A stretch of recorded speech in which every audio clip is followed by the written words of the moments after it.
Banyak yang bilang kehebatannya sudah benar-benar habis. Dia tenggelam dalam beban ekspektasi yang terlampau berat. Namun, malam itu di Camp Nou,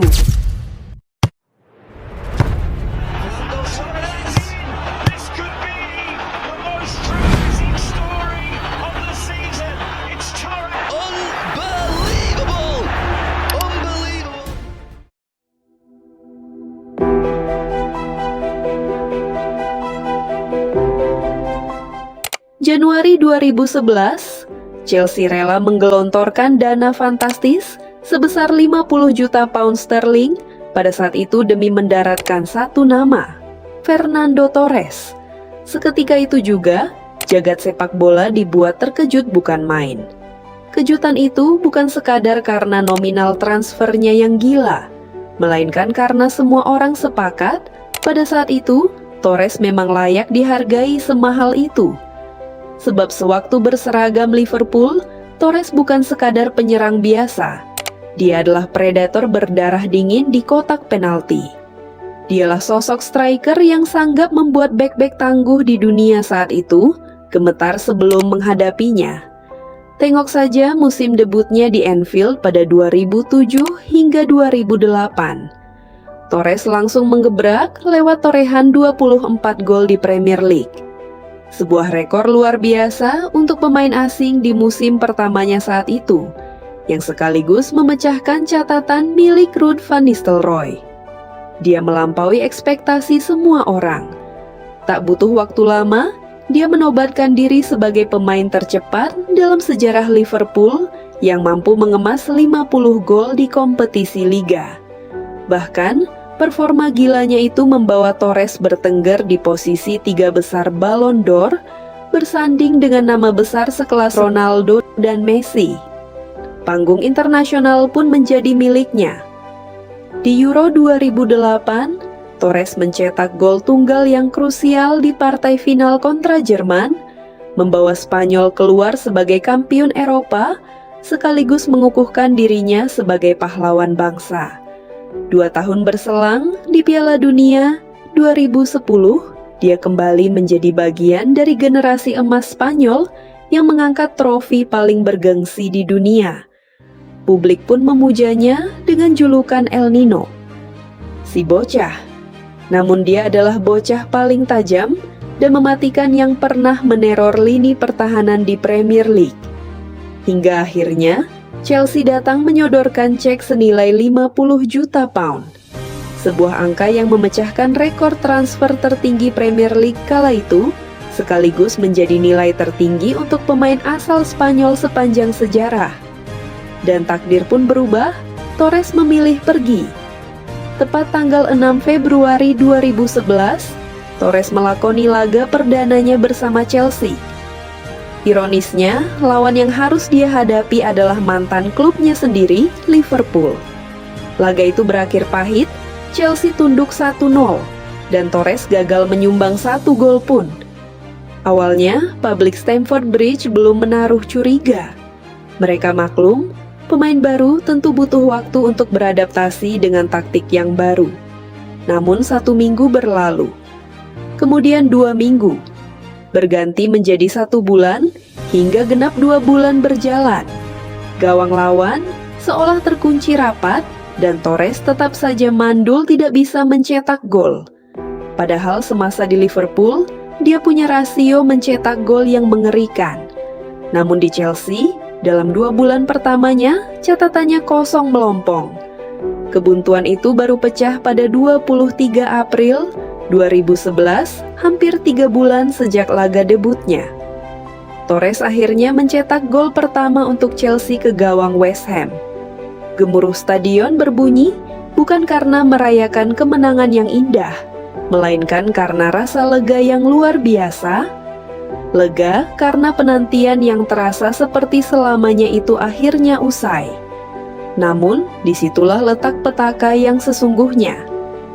Di Liverpool, setiap kali kaki Torres menyentuh bola di area sepertiga kotak penalti, penonton langsung berdiri karena yakin gol akan tercipta. Atmosfer magis itu memberi dia energi. memompa kepercayaan diri, dan memberinya sayap untuk terbang tinggi. Sementara di Chelsea, situasinya berbalik 180 derajat. Setiap kali Torres menguasai bola di depan gawang, penonton justru menahan napas karena diselimuti ketakutan kalau dia akan gagal lagi. Tekanan psikologi seperti itu sangatlah berbeda, dan Torres merasakan beban itu di setiap detiknya. Dalam sebuah sesi wawancara, dia pernah jujur mengakui bahwa mental dan kepercayaan dirinya hancur lebur di bulan-bulan pertamanya bersama Chelsea. Semakin keras dia mencoba, semakin sering dia menemui kegagalan. Dan setiap kegagalan itu membuat beban di pundaknya terasa berkali-kali lipat lebih berat. Meski begitu, perjalanan Torres bersama The Blues tidak melulu soal kegagalan. Sebab ada satu momen ikonik di satu malam yang membuat seluruh pencinta sepak bola terperangah, yang membuktikan bahwa sisa-sisa kejayaan El Nino yang dulu belum sepenuhnya padam. Semifinal Liga Champions yang syarat tensi di Camp Nou, markas Barcelona. Malam itu, Barcelona memimpin pertandingan dengan skor 2-1.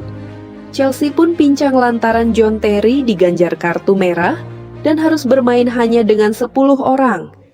Skor agregat sejatinya sama kuat 2-2, dan Chelsea hanya bertahan sekuat tenaga bermodalkan keunggulan aturan gol tandang.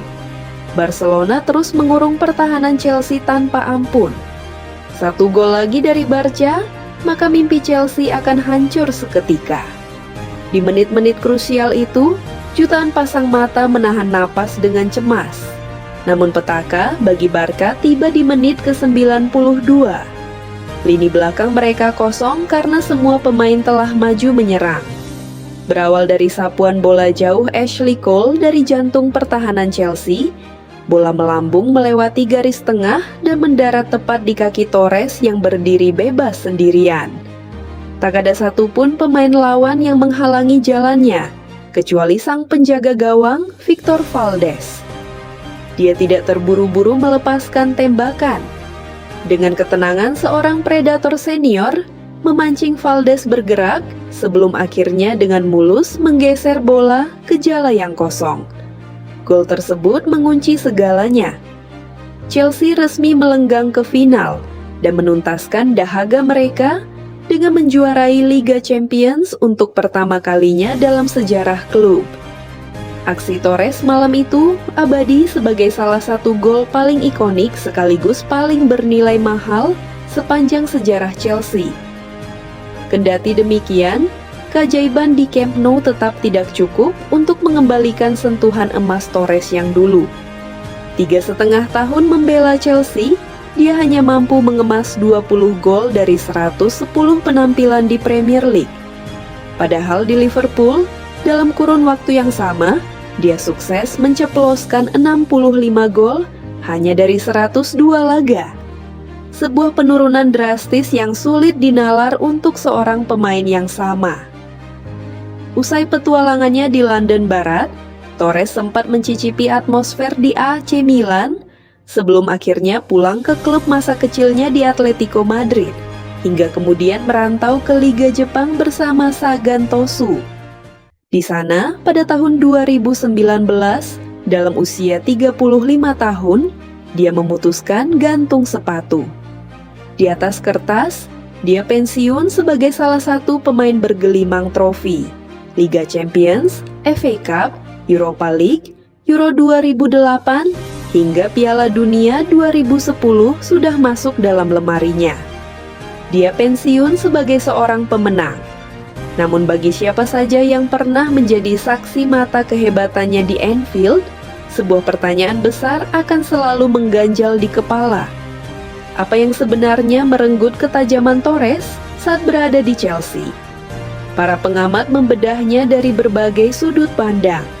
Mulai dari taktik Chelsea yang dinilai tidak cocok, persaingan internal dengan Didier Drogba, cedera kambuhan yang tak kunjung pulih, hingga beban berat dari label harga transfer yang merusak mentalnya. Namun, jawaban paling jujur justru keluar dari mulut Torres sendiri.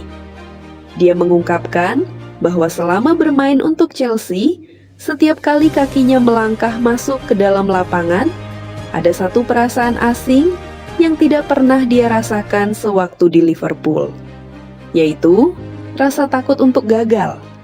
Dan ironisnya, rasa takut itulah yang terbukti jauh lebih kuat ketimbang seluruh bakat besar yang dia miliki. Kini, Torres mengabdikan dirinya sebagai pelatih Atletico Madrid B.